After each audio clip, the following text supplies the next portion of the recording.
Sin ejército propio desde la Segunda Guerra Mundial, Japón avanza en la reconstrucción de sus fuerzas armadas.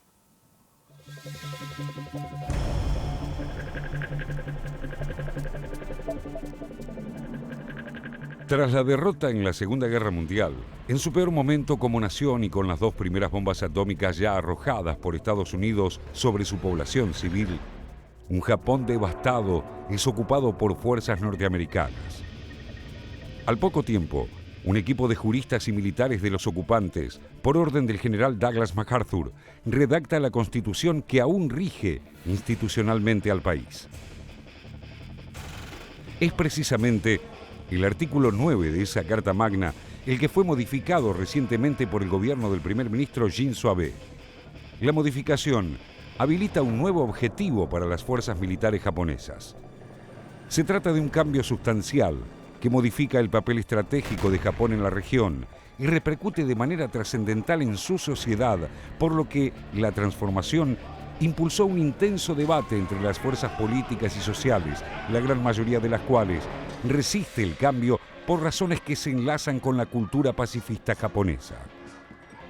Una cultura que de alguna forma hizo suyos los objetivos del artículo 9, impuesto en su momento por las fuerzas aliadas, que estipula textualmente: aspirando sinceramente a una paz internacional basada en la justicia y el orden, el pueblo japonés renuncia para siempre a la guerra como derecho soberano de la nación y a la amenaza o al uso de la fuerza como medio de solución en disputas internacionales.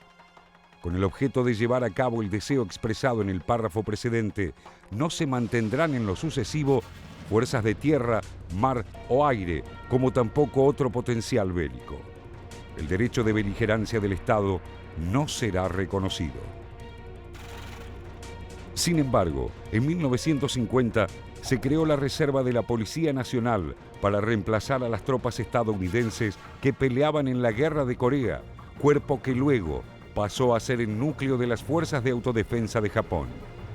En principio, el objetivo de las Fuerzas de Autodefensa era preservar la paz, el orden público y la independencia y seguridad del país.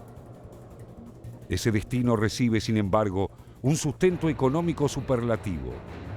Cerca del 6% del presupuesto del país se gasta en defensa y el servicio cuenta con 250.000 miembros activos.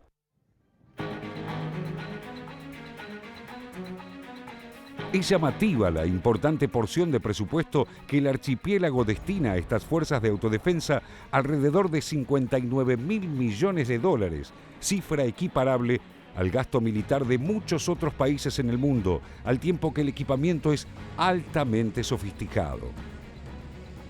En julio de 2015, el Parlamento aprobó el proyecto de Ley de Seguridad Nacional, que permite que las Fuerzas Armadas participen en operaciones en el exterior por primera vez desde el fin de la Segunda Guerra Mundial.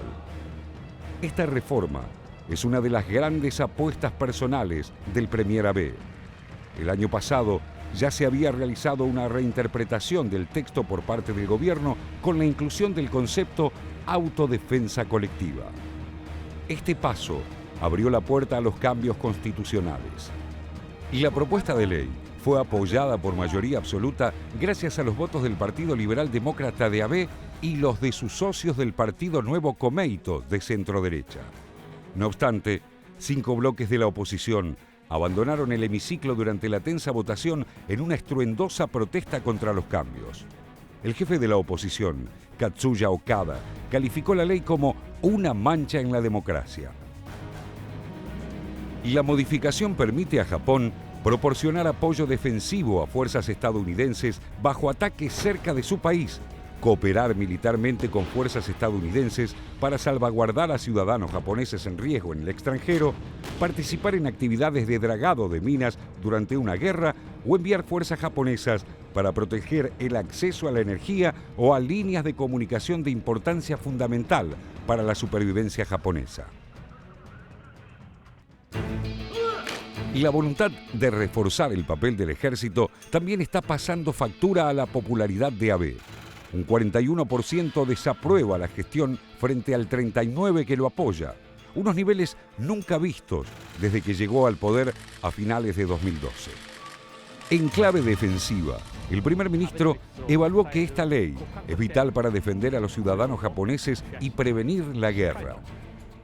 Precisamente, durante su visita a Estados Unidos en abril, en la que se cerró la actualización de la alianza militar entre los dos países, Abe prometió hacer aprobar la reforma ante el cada vez mayor desarrollo de las Fuerzas Armadas chinas, las tensiones con Corea del Norte y los crecientes conflictos en aguas de los mares del sur y el este de China.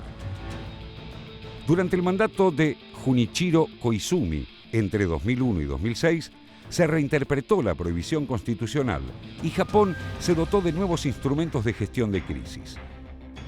Pero fue a partir de 2010 cuando el gobierno percibió la necesidad de un reajuste cualitativo en su política de seguridad. Entre las causas que detonaron este cambio se pueden mencionar el ascenso de China y el aumento de tensiones con Beijing por las islas Senkaku o Ryukyu para los chinos, el reclamo de Japón a su vez de los islotes de Takejima bajo control de Corea del Sur desde 1952. En paralelo, Tokio cerró asociaciones estratégicas bilaterales con otros estados también preocupados por la nueva proyección marítima regional de China, tales como India, Australia, Vietnam o Filipinas. Pero las razones geoestratégicas están lejos del sentimiento pacífico del japonés medio.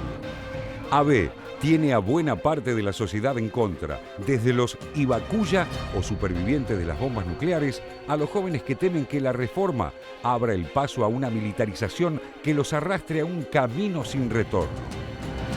El debate sigue abierto en Japón, pese a la decisión que ya rige los nuevos destinos de las Fuerzas Armadas.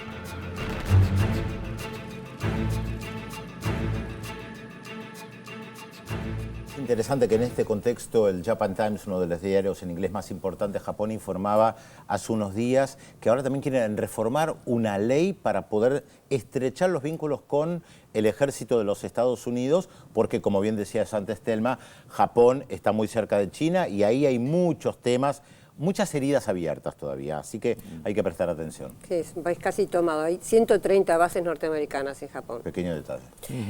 Félix, ¿tenemos mensajes? Sí, muchísimo. Telma Julio de Uruguay dice: no me gusta que utilicen el término impeachment. Nuestro idioma es muy amplio y no hace falta cambiarlo. Bueno, habla por el tema del juicio político. Claro, en Brasil se llama así. Daniel de Villarregina, en Río Negro, acertó la incógnita. Claudia de Córdoba acertó la incógnita. Elsa de Junín acertó. Le gustó el informe de Portugal. Maximiliano de Naluz acertó la incógnita. Mario de Palermo acertó la incógnita y dice: van a desarrollar el tema de los premios Nobel de la semana con implicancias políticas. Y Félix de Vicente López, tocayo, qué grande Félix, estoy mirando el programa. Y Ramón de Quilmes dice: ¿por qué Félix Taylor no aparece en pantalla? Lo queremos ver por lo menos una vez. No te lo recomiendo, bien, Ramón. Está bien, de la incógnita. No te lo recomiendo. Vamos con la Por favor. incógnita. Dato de la incógnita, atención.